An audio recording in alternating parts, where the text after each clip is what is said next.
You have to take care of her. She's your child, Caleb. A desperate plea shatters the silence of a snowbound cabin in the Rockies, where a reclusive white doctor, haunted by war's scars, faces a past he tried to bury. A black street artist, once a community volunteer, arrives with her feverish daughter claiming a bond from a fleeting romance. She's endured racial prejudice, poverty, and the grip of addiction, her life marked by unfair judgments and relentless struggle. A storm rages outside, mirroring the chaos within. Secrets, danger, and a fight for redemption loom. Will this unlikely trio forge a family, or will their truths tear them apart? Subscribe to our channel for the latest gripping stories and share in the comments where you're watching from. Can they overcome betrayal and find hope? Stay tuned to uncover their journey. The wind howled through the Rockies, a relentless banshee clawing at the pines, burying the world in a shroud of snow. In a cabin carved from weathered logs, tucked deep in a Colorado wilderness, unmapped by any GPS, Dr. Caleb Whitaker lived as a ghost. The 38-year-old former Army medic had chosen this exile, a sanctuary from the screams of war that still echoed in his skull. His days were a ritual of survival: check rabbit snares, clear snow from solar panels, read astronomy books under the flicker of an oil lamp. The stars were his only companions, silent, predictable, unlike the men he'd failed to save in Afghanistan. Caleb's boots crunched through fresh powder as he trudged to the snares, his breath steaming in the frigid air. The forest was still, save for the caw of a lone raven perched on a frost-draped branch. Its black eyes watched him, a silent witness to his solitude. He knelt, inspecting a trap, empty again. His hands, calloused from years of splitting firewood, moved with mechanical precision. The mountains didn't care about his past, and that was why he stayed. 12 years ago, he'd been a hero, a medic stitching life back into broken soldiers. But one night, under a desert sky torn by explosions, his unit was ambushed. The memory hit like shrapnel. Screams, blood soaking the sand, a young soldier begging for help, his pupils pinpricks from opioid abuse. Caleb had hesitated, fearing the man's addiction made him a lost cause. That soldier died, and with him, Caleb's faith in himself. The guilt had driven him here, to a life where no one depended on him. Inside the cabin, a crackling radio broke the silence, its static voice faint but insistent. Search ongoing. Mother and daughter missing. Last seen near Forest Service Road, 17. Caleb flicked it off. Other people's problems weren't his anymore. He stirred the fire in the wood stove, its warmth barely touching the chill in his bones. On the table, a worn book about Orion's constellation lay open, its pages dog-eared from countless nights of escape. He traced a star map, whispering their names: Betelgeuse, Rigel, like a prayer to forget. His satellite phone, buried in a drawer for months, buzzed suddenly, an unknown number flashing. He let it die, unanswered. Only his old commanding officer knew that number, and they hadn't spoken in a decade. Let the world keep its chaos. Caleb's truck, a battered relic from another life, was parked under a tarp, its chains ready for the treacherous biannual trip to town. He loaded supplies: rice, ammo, a bottle of bourbon, methodically each item a brick in the wall of his self-sufficiency. The general store in the nearest town, a speck called Pine Hollow, was 30 miles of ice and switchbacks away. The owner, a grizzled woman named Marge, never asked questions, just packed his order: beans, bandages, books. But today, as he'd left, she'd broken their unspoken rule. Heard about those missing folks? Mother and kid, car found abandoned near your turnoff. You see anything up there, Doc? Caleb had shaken his head, eyes on the counter. I mind my own business. Marge slid his change across, her gaze lingering. Rangers are searching. Be careful out there. Her words gnawed at him now, a splinter under his skin. Back at the cabin, dusk painted the sky bruised purple, the snow falling harder, blurring the world beyond his windows. Caleb stacked canned goods on shelves he'd built himself, each tin a promise of 6 months' solitude. The cabin was his fortress. No trespassing signs posted at deceptive intervals. False trails scratched into the earth to mislead hikers. He'd made sure no one could find him. The stove's timer clicked, sending a plume of smoke curling from the chimney. He poured a finger of bourbon, the amber liquid catching the firelight, and sank into a chair carved from pine. For a moment, peace settled over him, fragile as the ice crusting the windows. Then a sound shattered it, a sharp, deliberate knock at the door. Caleb froze, bourbon glass halfway to his lips. No one came here. No one could. The knock came again, louder, insistent, cutting through the wind's wail. His heart thudded, a trapped animal in his chest. He set the glass down, hand drifting to the hunting rifle by the door. 12 years without an uninvited guest, and now this.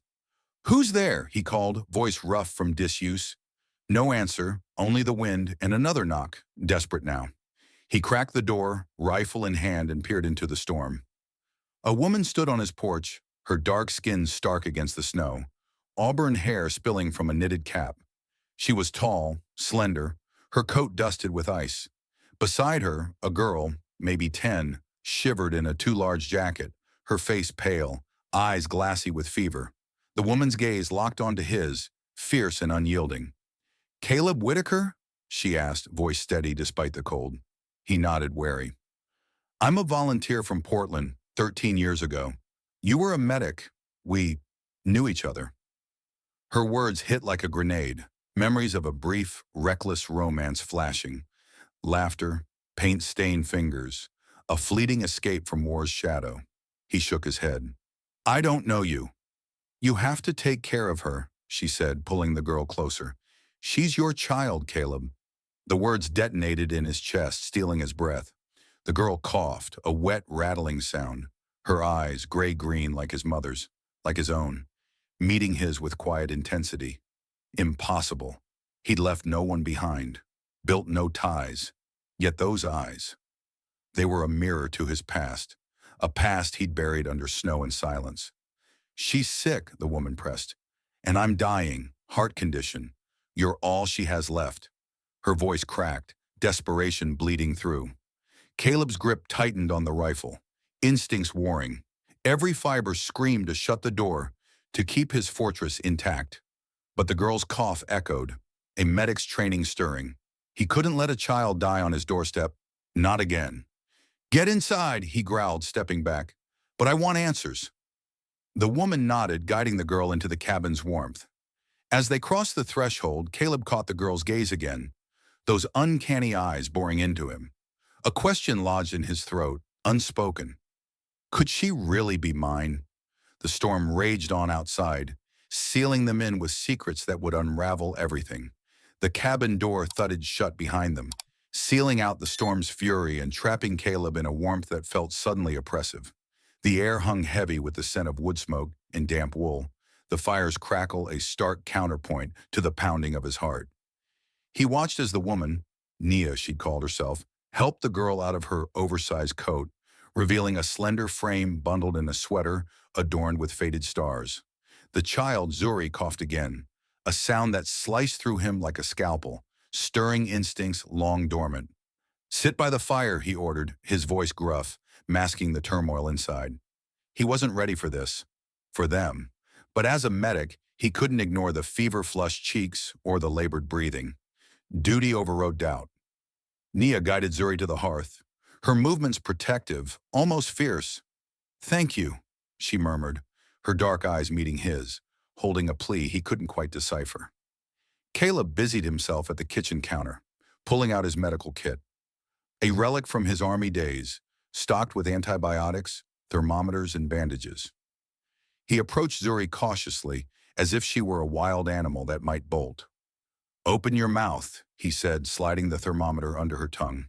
As he waited for the beep, his gaze drifted to her face. She looked up at him with those gray-green eyes so unusual against her warm brown skin, and then she smiled, a tentative, lopsided grin that tilted more to the left. His breath caught.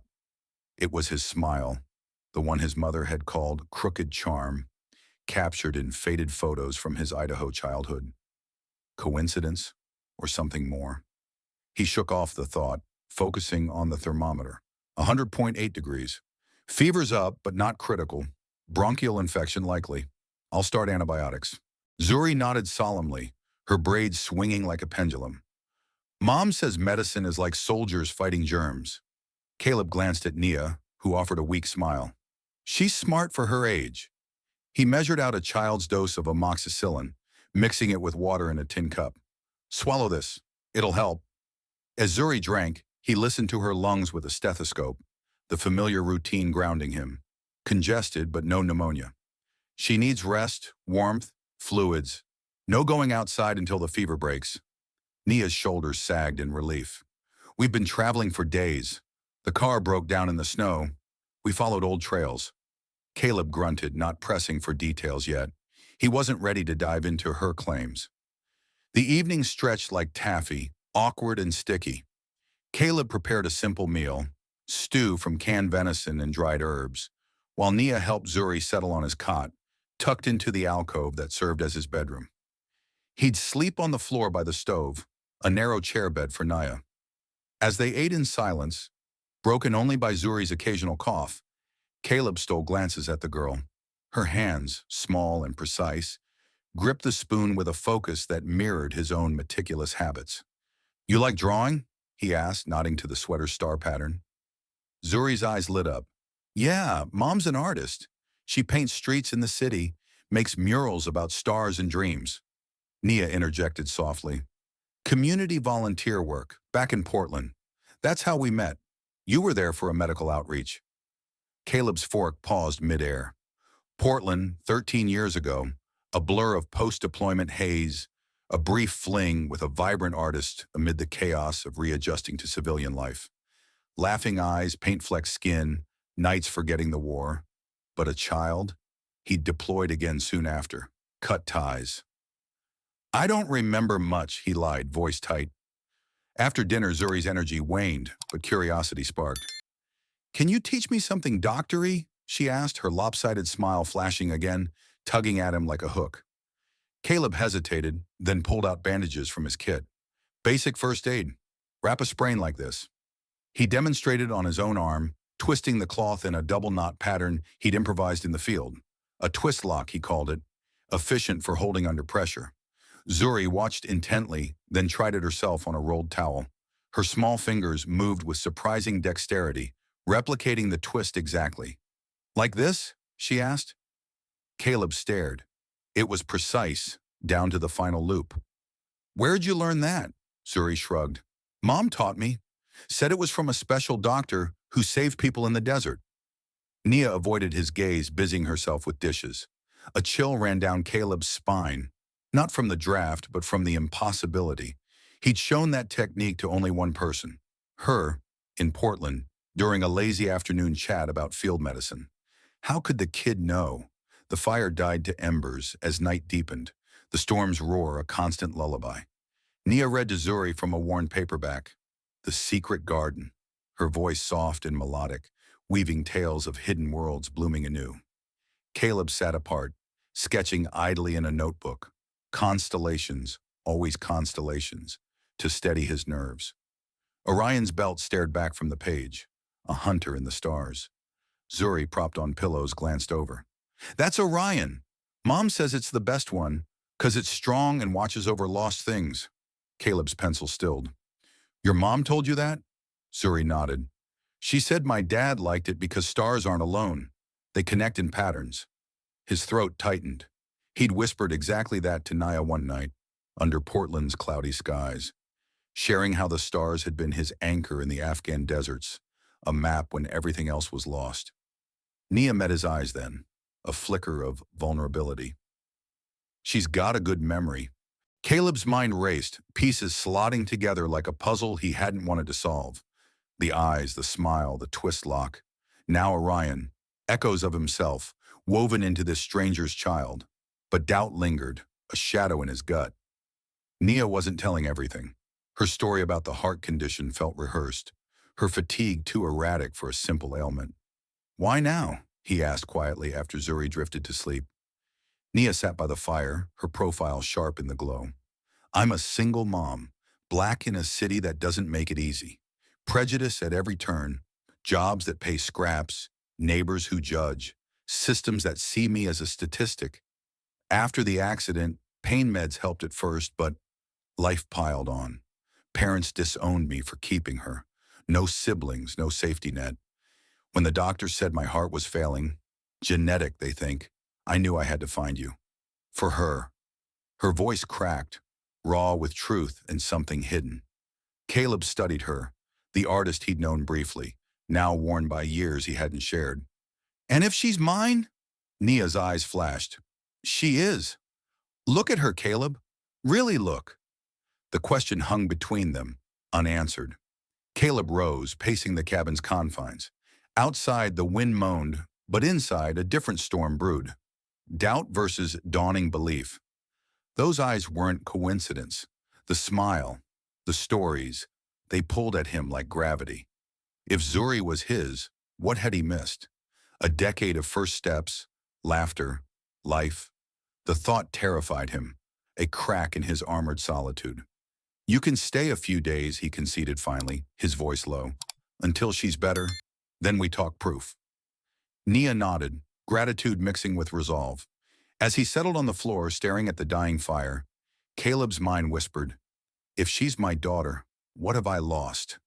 The cabin, once a refuge, now felt like a cage, holding secrets that could shatter his world. The morning broke over the Rockies with a brittle clarity, the storm's fury spent, leaving a world draped in pristine snow. Inside Caleb Whitaker's cabin, the air was thick with unspoken questions, the fire's soft pop the only sound as dawn crept through frost-etched windows. Caleb stood at the edge of the clearing, his breath pluming in the frigid air, his eyes scanning the forest for signs of intrusion. The solitude he'd crafted over 12 years felt fractured, invaded by the presence of Nia and her daughter, Zuri. The girl's gray-green eyes, his mother's eyes, haunted him, stirring memories he'd buried beneath routine and isolation. Was she truly his? The question gnawed like a splinter, but Nia's story of a dying heart seemed too convenient, her fatigue too inconsistent. He needed answers, not just for himself, but for the child now sleeping under his roof. Caleb led Zuri through the snow-dusted woods, teaching her to spot deer tracks and the delicate scratches of a fox. The girl's curiosity was insatiable, her questions sharp and precise, like his own as a boy, always dissecting the world to understand its workings. Why do rabbits dig under snow? She asked, crouching by a faint trail. To hide from predators, find food, Caleb replied, watching her braids swing as she nodded thoughtfully. Her lopsided smile flashed again, a mirror to his own, and he felt a tug in his chest. Familiarity, unsettling and undeniable. As they checked a snare, Zuri hummed a tune, soft and lilting, an Irish lullaby his grandmother had sung, passed down through his mother. The melody stopped him cold. What's that song? He asked, voice low. Zuri looked up, her eyes catching the morning light. Mom taught me. Said my dad sang it to keep storms away. Caleb's heart stuttered. He'd hummed that lullaby to Nia in Portland, 13 years ago, in a rare moment of peace, its Welsh words a tether to home during war. You got a word wrong, he said, almost a whisper. It's lullaby, not lullaby. Zuri grinned. Mom says that too. Back at the cabin, Nia was stirring a pot of rabbit stew, her movements sluggish, her face pale despite the warmth. Caleb watched her closely, noting the tremor in her hands, the beads of sweat on her brow, symptoms that didn't align with any heart condition he'd studied. He'd treated enough soldiers to recognize the signs of something else, something hidden. As Zuri sat at the table, sketching Orion's constellation with a pencil stub, Caleb moved to hang Nia's coat by the stove. His fingers brushed something hard in the pocket, a small orange bottle, half hidden, its label partially torn. He glanced at Nia, who was focused on the stew, and slipped the bottle out. Oxycodone 30 millimolar prescribed to a Robert Jennings, not Nia. His gut twisted. Addiction, not heart disease. The pieces fell into place. Her erratic energy, the way she avoided his medical questions, the desperation in her eyes.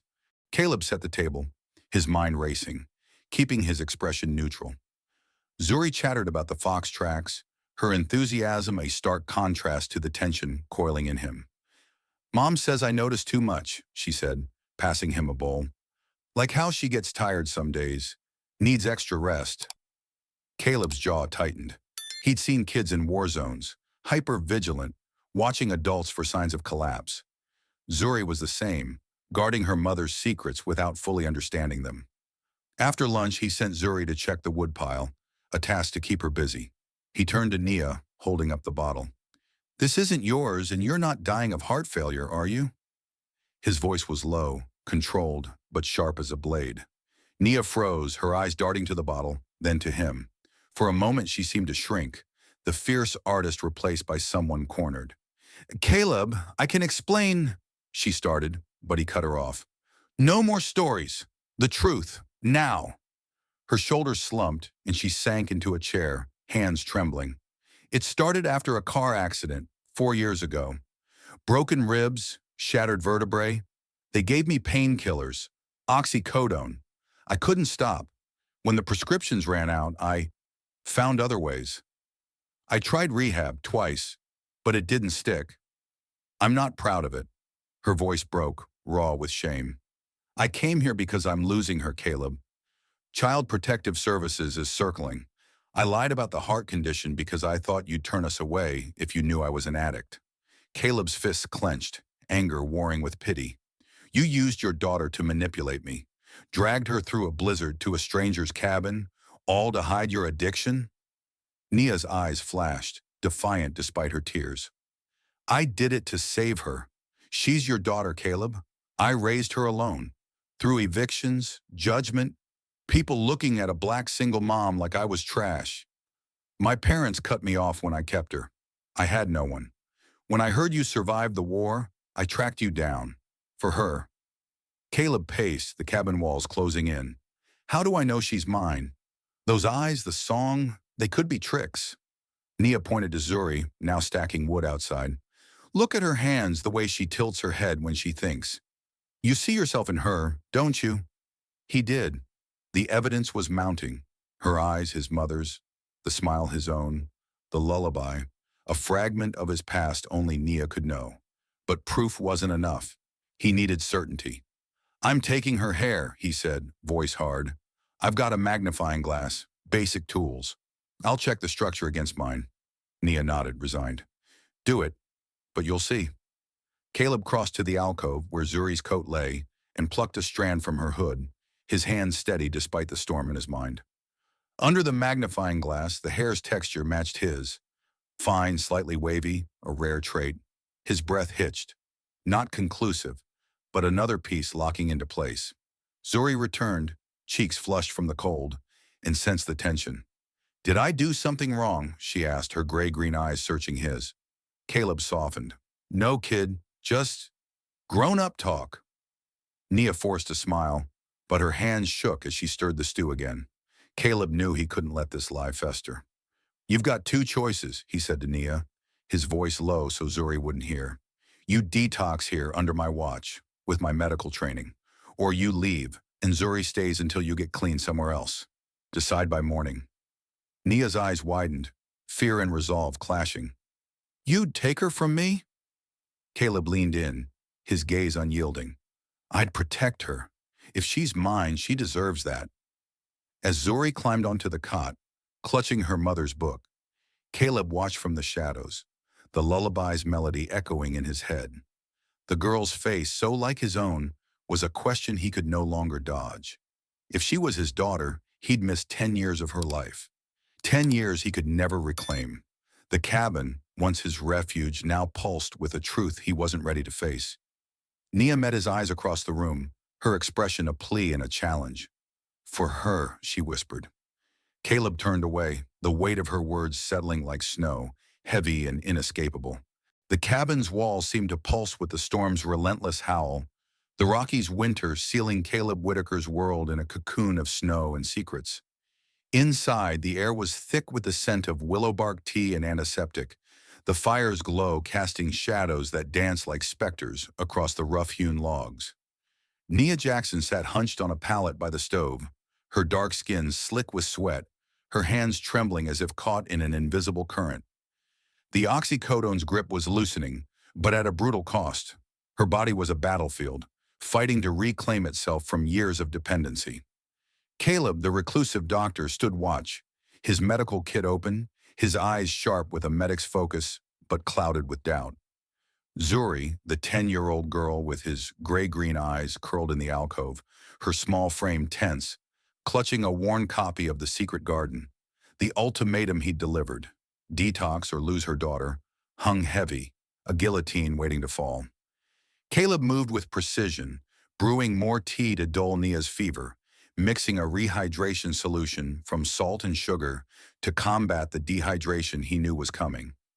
He'd seen withdrawal before, in soldiers who'd traded battlefield pain for pill bottles, their bodies betraying them in the quiet after war. "Drink this," he said, handing Nia a tin cup, his voice steady despite the chaos unfolding. She sipped, wincing, her eyes darting to Zuri, who watched with a child's desperate need to understand. "It's bad, isn't it?"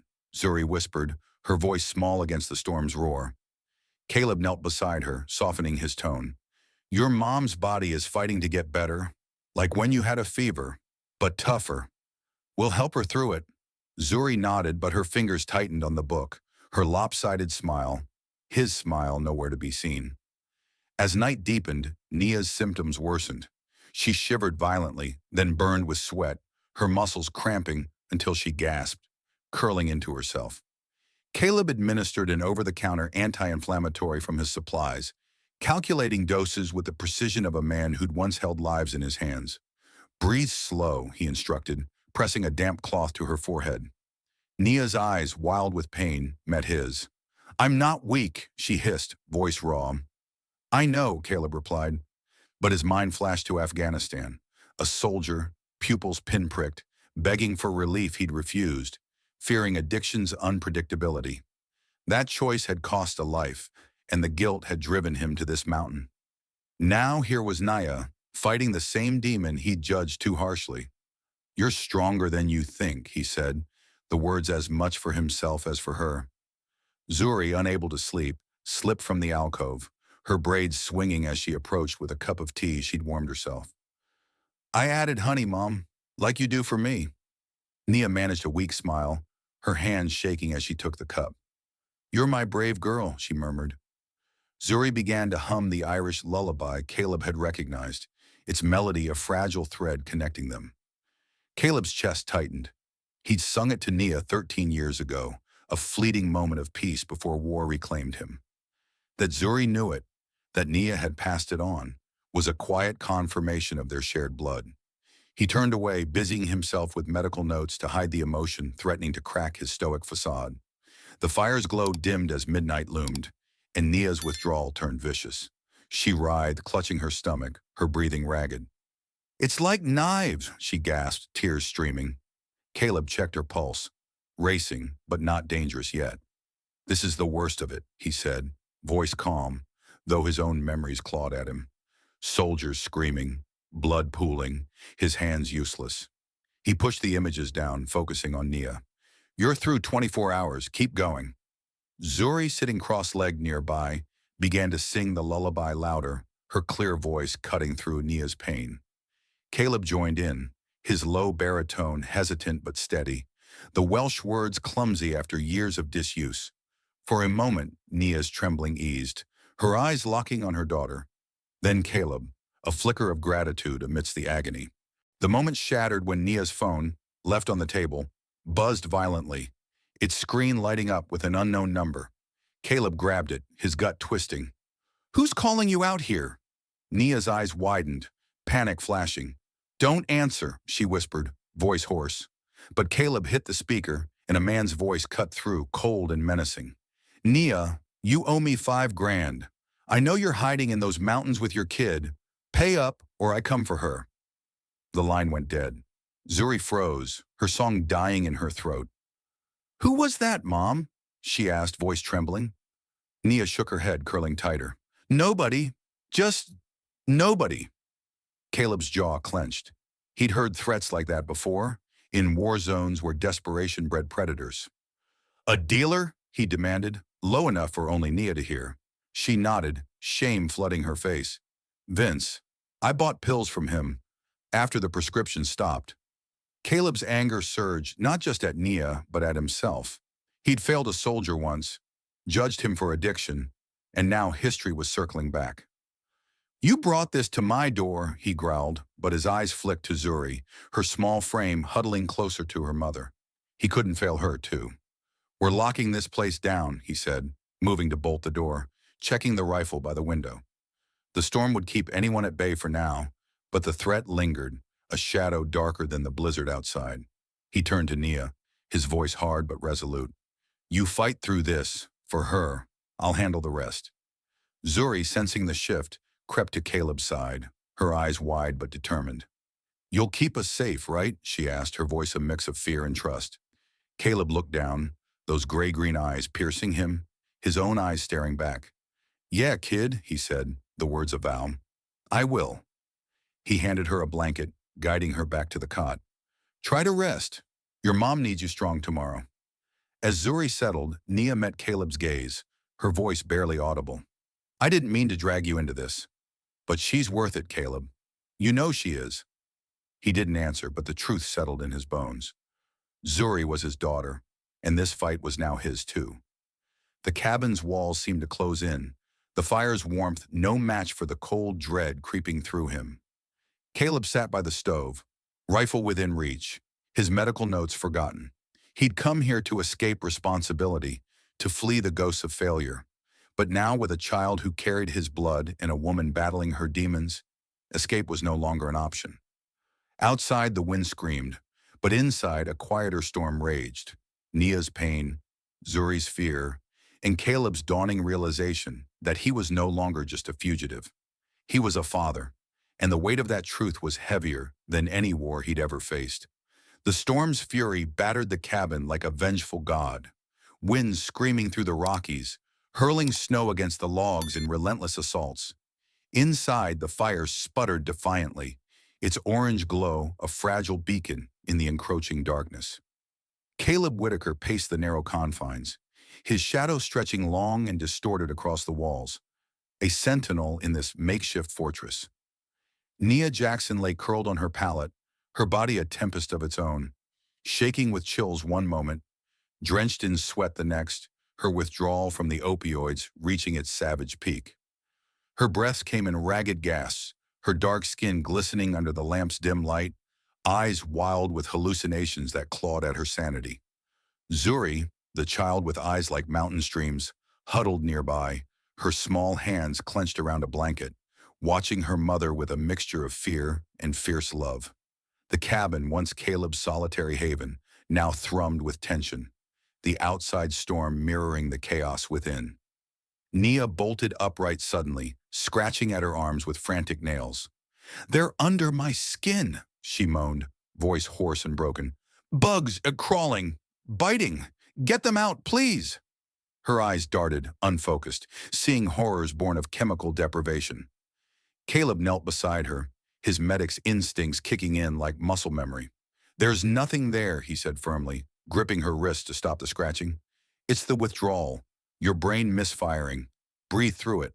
He'd seen this before, in soldiers weaning off painkillers after surgery's gone wrong, their bodies rebelling against the void left by the drugs. But Nia's fight was personal now, tied to the girl who shared his blood. Zuri crept closer, her braid falling over her shoulder, and placed a cool cloth on her mother's forehead. "It's okay, Mom," she whispered, her voice steady despite the tremor in her hands. "Like the book, Mary finds the garden, makes it grow again. You can too." Caleb glanced at Zuri, marveling at her resilience.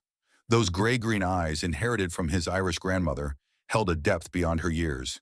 He'd confirmed it now, the hair strands under his magnifying glass, the lullaby she knew by heart, the way she tilted her head when thinking. She was his daughter, a truth that settled in his bones like an anchor, pulling him from his self-imposed exile. "Your grandma had eyes like he said softly, surprising himself. "She'd sing that lullaby during storms back in Idaho, said it kept the bad away." Zuri's face lit up, a spark in the gloom. "Really? Mom said my dad had special eyes like water over rocks." Nia, in a lucid moment, reached out a shaking hand to touch Zuri's cheek. "He does," she murmured, her gaze flicking to Caleb with gratitude and regret. The tender moment shattered like glass under a boot. A thunderous bang echoed, not from the storm, but from the door. Caleb froze, his heart slamming against his ribs. The wind? No, it came again. Deliberate, pounding. "Open up, Nia!" A man's voice bellowed, muffled by the gale but laced with menace. "I know you're in there. You and the kid." Zuri's eyes widened in terror, clutching her mother.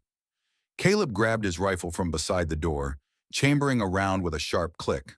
"Stay down," he whispered to them, moving to the window. Peering through the frost, he saw a shadowy figure on the porch. A burly man in a parka, face obscured by a hood, fists hammering the wood. Vince, the dealer from Nia's confession, had found them despite the blizzard. Caleb's mind raced, years of military training surging back. He'd fortified this place against intruders. False trails, signs. But desperation had led Vince here, tracking Nia's debt through whispers and threats. "What do you want?" Caleb shouted through the door, rifle aimed at chest level. The pounding stopped, replaced by a guttural laugh. "$5,000 she owes me. Pills ain't free and she's been dodging. Hand her over or I take the kid as collateral." Nia whimpered, pulling Zuri close.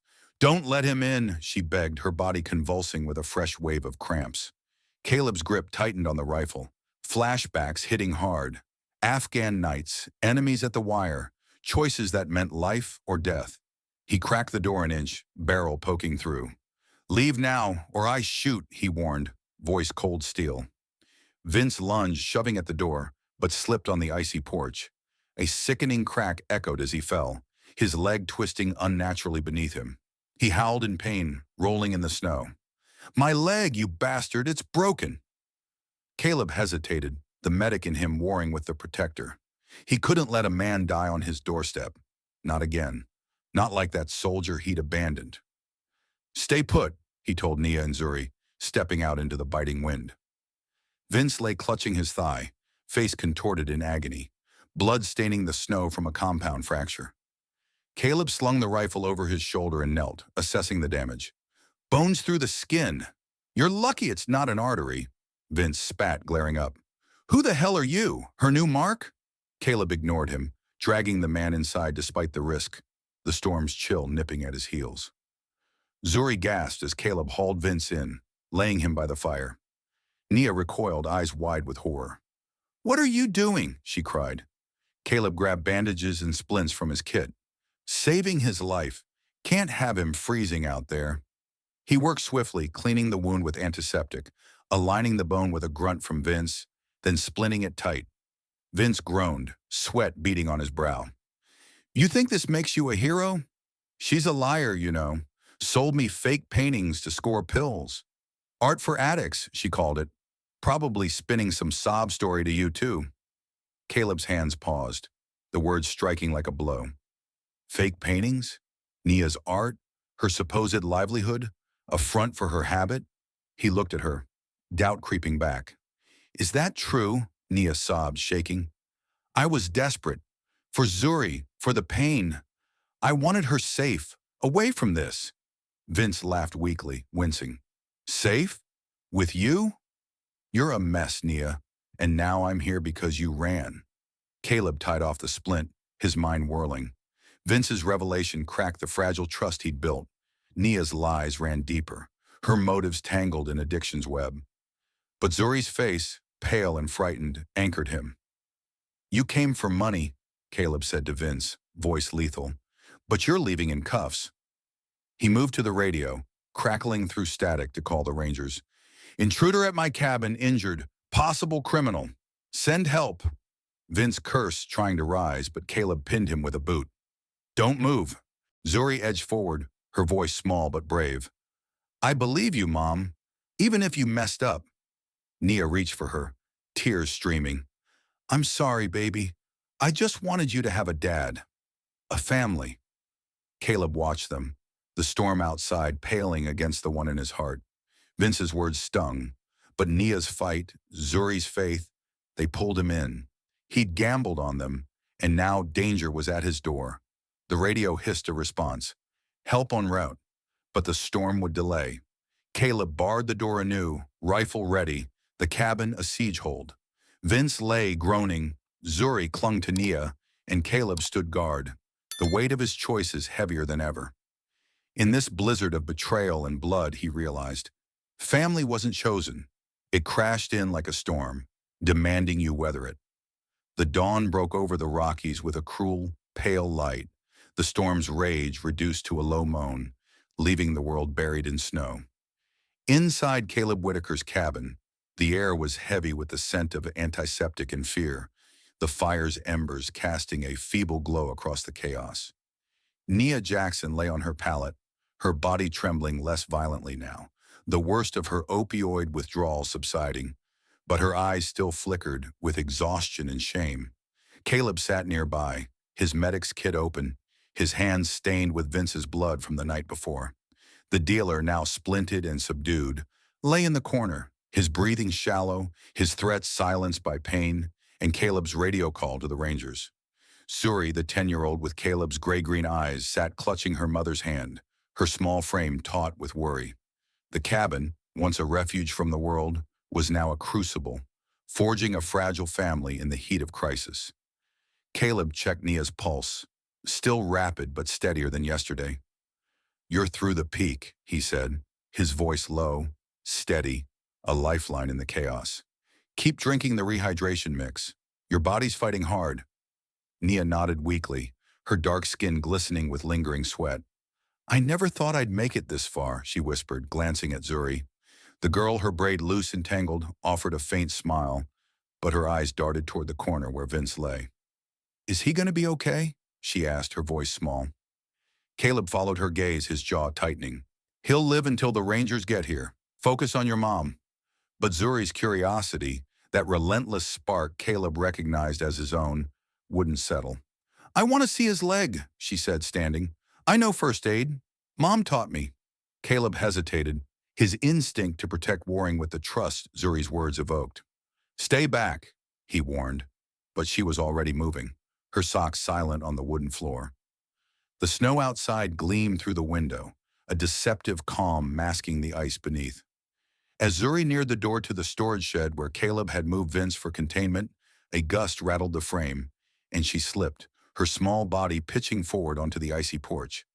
A sharp cry pierced the air, followed by a sickening thud.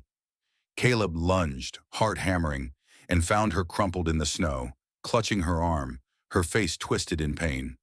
"Zuri!" Nia gasped, struggling to rise despite her weakness, panic cutting through her withdrawal's fog. Caleb scooped Zuri up, her slight weight a jolt to his senses, and carried her inside, laying her on the cot. Her arm was bent at an unnatural angle, the skin pale around a swelling fracture. "It hurts," she whimpered, tears streaming, her fever returning with a vengeance, her forehead hot under his touch. "Broken radius," he muttered, his medic's training kicking in. "And your fever's spiking again. Snow exposure." He glanced at Nia, who was staggering to her feet, her body shaking with the effort. "I need you to help," he said, his voice firm but not unkind. "Hold the lamp. I have to set the bone." Nia nodded, her eyes wide with fear, but she gripped the oil lamp, its light trembling in her unsteady hands. Caleb worked swiftly, sterilizing a needle from his kit, injecting a small dose of lidocaine to numb Zuri's arm.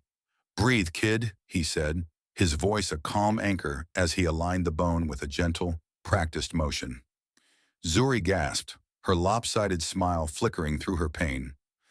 "Like when you fixed Mom's soldier germs?" she asked, voice shaky. Caleb nodded, his throat tight. "Exactly."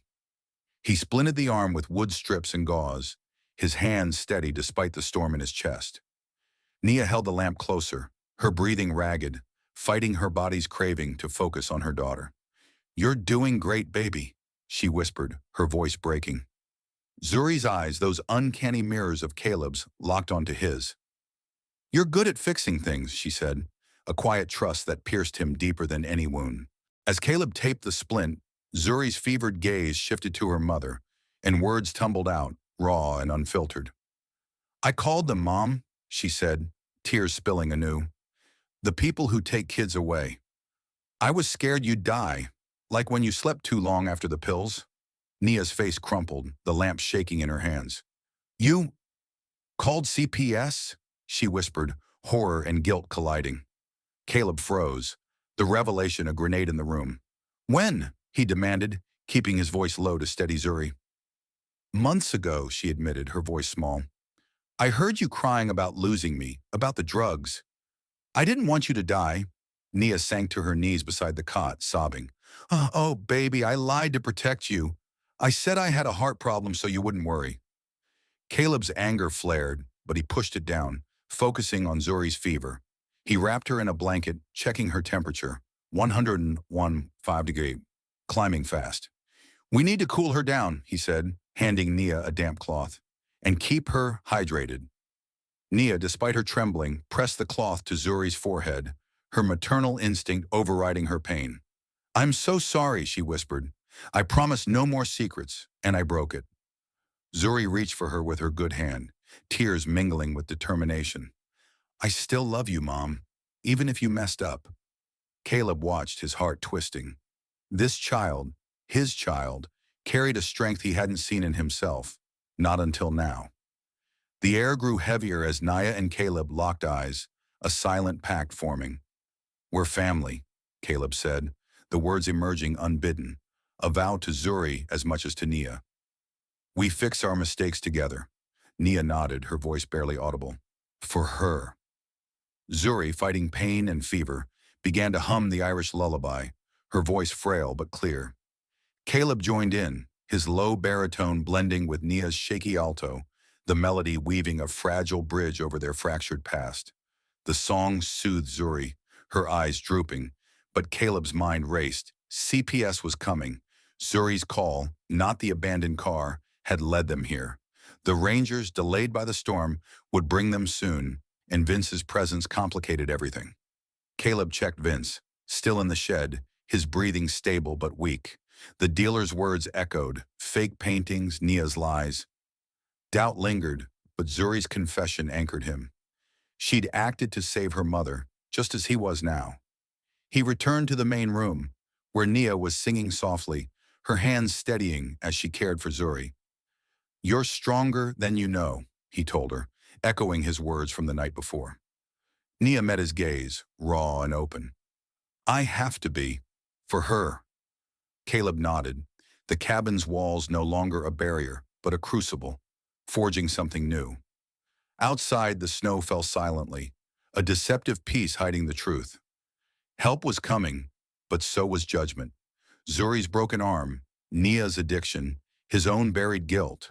They were bound now, a family facing a reckoning, with no way out but through. The Rockies stood silent under a sky bruised with dawn, the snow-draped pines bearing witness to a cabin that had become a crucible of survival and secrets. Inside, the air was thick with the scent of willow bark tea and antiseptic, the fire's embers casting a faint glow across Caleb Whitaker's rugged sanctuary. Nia Jackson sat on a chair, her dark skin still pale from 11 days of battling opioid withdrawal, her hands steadying as she sipped water, her eyes fixed on her daughter Zuri, who lay on the cot with a splinted arm and a fading fever. Caleb stood by the window, his rifle propped nearby, his medic's instincts on edge as he scanned the clearing for the Rangers he'd called to deal with Vince, the dealer still groaning in the shed. The storm had passed, but a new threat loomed. Child Protective Services, drawn by Zuri's months-old call, not the abandoned car as he'd assumed. The cabin, once his fortress of solitude, now held a family he hadn't chosen but couldn't abandon. A distant rumble broke the stillness, a vehicle crunching through snow. Caleb's pulse quickened. They're here, he said, voice low, steadying himself like a soldier before a debriefing. Nia's eyes widened, fear flashing across her face. They'll take her, she whispered, clutching Zuri's good hand. The girl, her gray-green eyes mirroring Caleb's, sat up, wincing but resolute. I don't want to go with strangers, she said, her voice small but fierce. Caleb knelt beside her, his calloused hand gentle on her shoulder. No one's taking you anywhere, he promised, the words a vow that anchored him. He'd failed his unit in Afghanistan, but not this child, not his daughter. A sharp knock echoed, and Caleb opened the door to a middle-aged black woman in practical winter gear, her clipboard clutched like a shield.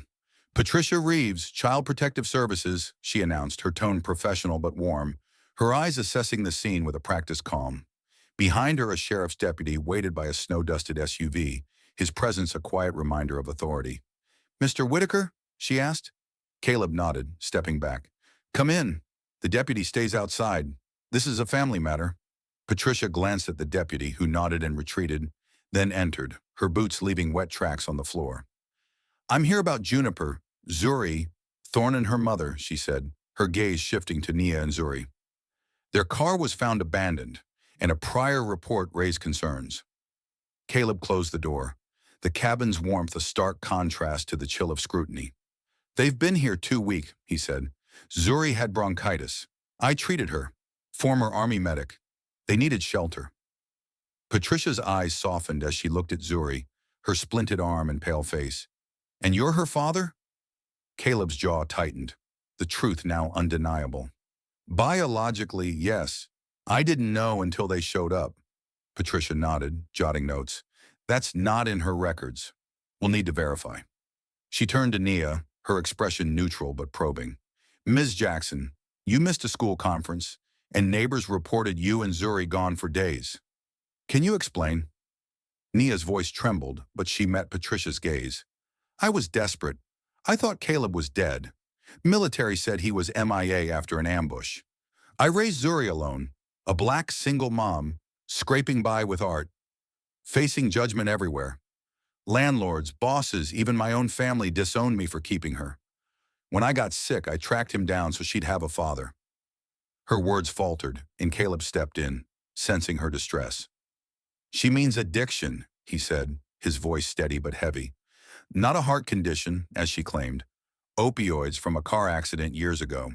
She's been clean 11 days, detoxed here under my supervision." Nia's eyes dropped, shame carving lines into her face. "I lied to protect Zuri," she admitted.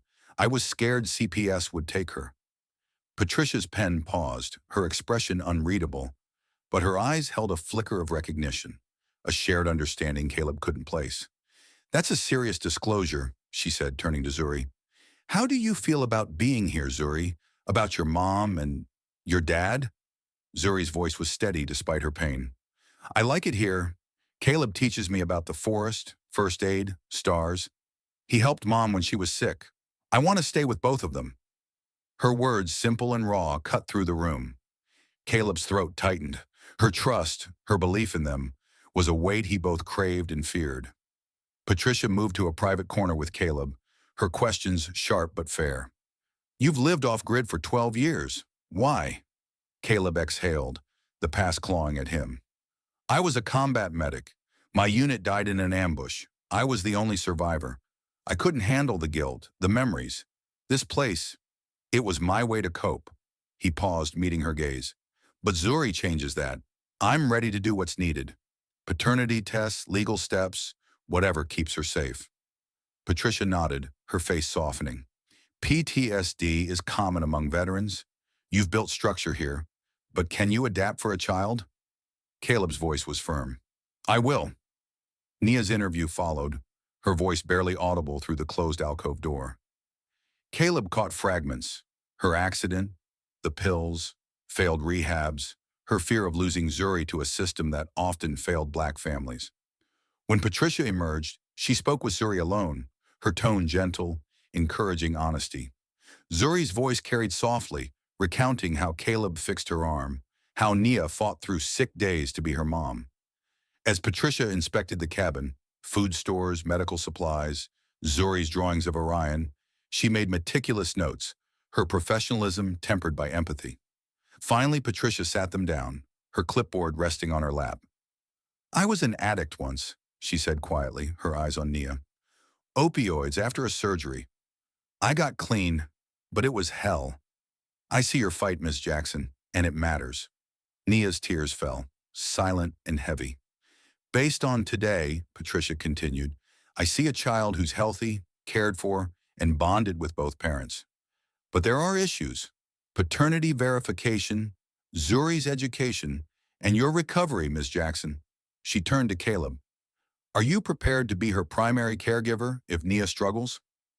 Caleb didn't hesitate. Yes, whatever it takes. Patricia's gaze shifted to Nia. And you? Nia's voice was steady now. I'll join a program, therapy, groups, drug tests. I want to be the mother she deserves. The room held its breath as Patricia revealed a twist. The man in your shed, Vince, he's tied to a larger opioid ring. Rangers arrested him this morning.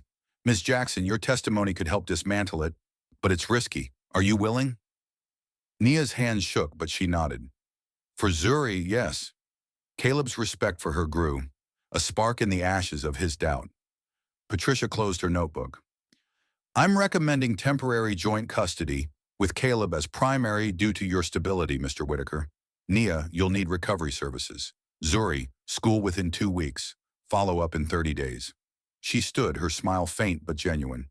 You're not a conventional family, but you're trying. That counts.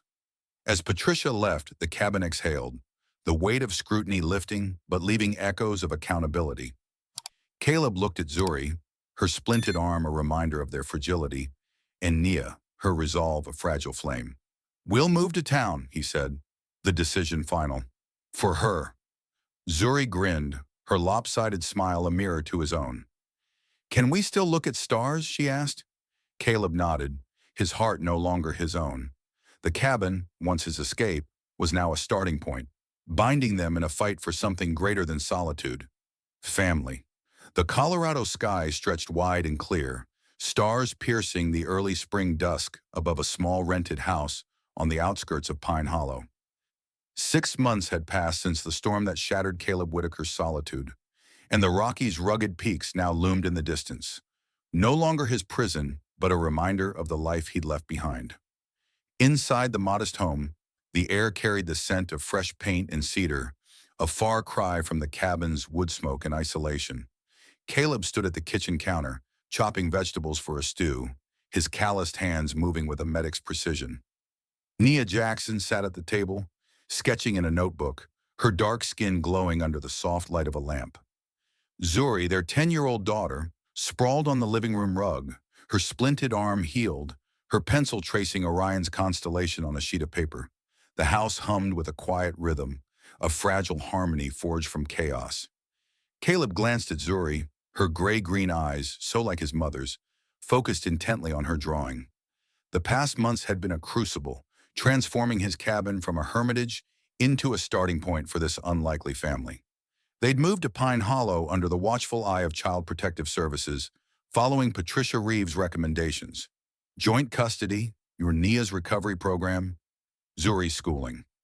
Caleb had kept his cabin as a retreat, checking its snares and solar panels on weekends. But this house was now home. He'd opened a small clinic in town, treating veterans with wounds like his own, PTSD, addiction, ghosts that lingered in the blood. His first counseling session for his own trauma had been brutal, unearthing memories of the Afghan ambush, the soldier he'd failed to save. But each session chipped away at the guilt, and Zuri's presence anchored him, her lopsided smile a mirror to his own, a reason to keep going. Nia's recovery was a daily battle, her sobriety a tightrope walk over a chasm of cravings. She attended outpatient therapy and support groups, her sketchbook now filled with vibrant murals, stars, forests, faces of Black women reclaiming their strength. She'd started selling her art at the local library, her proceeds funding community programs for families touched by addiction, a nod to the opioid crisis that had nearly destroyed her. This one's for the center, she said, holding up a sketch of a woman rising from ashes, her eyes fierce. Caleb nodded, stirring the stew. It's good, strong. Nia smiled, a rare lightness in her face. Trying to be, she said, her voice carrying the weight of 11 clean months, though shadows lingered in her eyes on harder days. Zuri looked up from her drawing, her braids swinging. Can we get chickens? She asked, her voice bright with the enthusiasm of a child finding her place in a new world. Jenny at school has some. They lay eggs every morning. Caleb chuckled, a sound that felt foreign but right. Chickens need a coop, kid, and someone to clean up after them. Zuri grinned undeterred. I'll do it. Mom says I'm responsible. Nia laughed softly, meeting Caleb's gaze. She's got you there. The moment felt ordinary, yet profound. A family carving out normalcy from the wreckage of their past. A knock at the door broke the warmth, and Caleb's hand paused mid-stir, instincts sharpened by months of vigilance. Patricia Reeves stepped inside, her clipboard replaced by a folder, her expression professional but warm. Final follow-up, she announced, settling at the table. I've seen progress, but I need to confirm it holds. Zuri bounced over, showing Patricia her drawing. It's us under Orion, she said proudly. Dad says stars connect us, no matter where we are. Patricia's eyes softened, glancing at Caleb. That's beautiful, Zuri. You're thriving here. Caleb felt a lump in his throat. Zuri's words, her ease with Dad, were a victory he hadn't dared hope for. Patricia turned to Nia, her tone gentle but direct. You've maintained sobriety, Miss Jackson. That's no small feat. How are you managing? Nia's fingers tightened on her pencil. Some days I still hear the pills calling, she admitted, voice low, like a whisper that won't quit. But therapy helps, and the group, other women like me, some black, some not, they get it. Zuri and Caleb keep me grounded. She glanced at them, gratitude mingling with resolve. I testified against Vince's network last month. It was terrifying, but it felt right. Patricia nodded, jotting notes. That took courage. The case is moving forward. Your testimony helped. Caleb spoke up, his voice steady. We've been planning next steps. This house is temporary. I'm looking at land closer to town. Room for a garden, maybe Zuri's chickens. Something that balances my old life with what they need. Patricia raised an eyebrow. You've been off-grid for years. This transition, clinic counseling, parenting, it's a lot. Caleb met her gaze, unflinching. It is, but I was hiding up there, not living. Zuri changed that. She deserves a father, not a ghost. Nia's eyes glistened, and Zuri beamed, her pencil stilling. He's teaching me first aid, she said, and we look at stars every night. Patricia reviewed her notes, her expression softening. You've exceeded every benchmark. Zuri's in school, excelling in science and art. Nia, your recovery's solid, though it's a lifelong journey. Caleb, your clinic and counseling show commitment. I'm recommending case closure, with periodic check-ins for precaution. She closed her folder, a decisive snap. You're not a traditional family, but you're a family. That's what matters. Zuri clapped, her joy infectious, and Nia wiped away a tear. Caleb felt a weight lift, not gone but lighter. The guilt of his past no longer a chain, but a scar he could carry. As Patricia left, the house settled into a quiet celebration. Zuri returned to her drawing, adding a chicken to the constellation. Nia stood, joining Caleb at the counter. I never thought we'd get here, she said softly. When I showed up with that lie about my heart, I was so lost. You could have turned us away. Caleb shook his head, stirring the stew. You didn't give me much choice, he said dryly, a half-smile breaking through. But I'm glad you didn't. Nia's laugh was soft, a sound of healing. Sorry for the ambush. Not sorry it worked. They sat for dinner, the table small but full. Stew, laughter, Zuri's chatter about school. Flashbacks flickered in Caleb's mind. The cabin's first night, Zuri's fevered cough, Nia's withdrawal screams, the lullaby binding them. Those moments had forged this, a family not born of convention, but of survival, trust, and second chances. After Zuri went to bed, Caleb and Nia stepped onto the porch, the stars above Pine Hollow sharp and bright. She asked about chickens yesterday, Nia said, smiling. Now it's a mission. Caleb nodded, gazing at Orion. Chickens are practical. Protein, low maintenance. Nia laughed, nudging him. Always the survivalist. The night deepened, and Caleb felt the shift in his bones. The stars were the same as those above his cabin, but he was no longer alone beneath them. Zuri's laughter, Nia's resilience, their shared fight, they'd pulled him from isolation into something real. We're doing this, aren't we? He said, almost to himself. Nia nodded, her eyes reflecting the starlight. Yeah, for her, for us. The house behind them glowed, a beacon in the dark, Proof that even broken things could mend into something whole. What a journey we've shared through the rocky storms, where a doctor, an artist, and a brave girl forged a family from secrets and second chances. Did Caleb, Nia, and Zuri's fight for redemption resonate with you?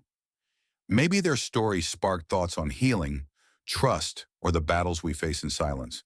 We'd love to hear your reflections. Drop a comment below and share what moved you most, or tell us where you're watching from. Your thoughts fuel our storytelling, connecting us under the same stars that guided this trio. Thank you for joining us on this emotional ride, for letting their struggles and triumphs fill your heart. Subscribe to catch our next tale, where new characters face their own storms. Until then, keep looking for the light in the dark, and we'll see you soon for another unforgettable story.